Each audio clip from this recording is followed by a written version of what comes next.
Kucharski, cross to Clark. Clark will pass it along the boards, and now here's a cycle game working. Thompson threw it out to Clark, across for Kucharski. They'll have some room to wrist it, and they score. May have been deflected in front,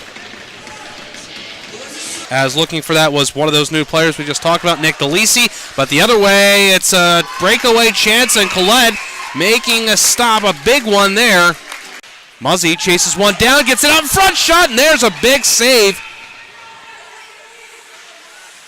And then a whistle and a stoppage to the Seahawks end, and then back out. Stewart tracking this one down.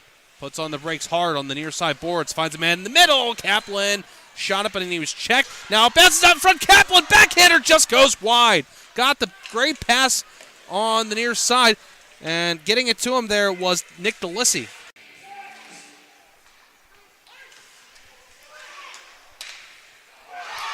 Shot and a score for the Seahawks.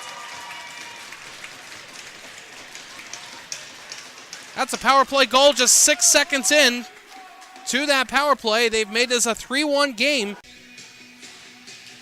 Face off between Pollock and Peterson. Pollock wins it back. Kucharski to the left side. Shot, and now a chance in front. Collette makes a big save as it was gotten out in front and then cleared.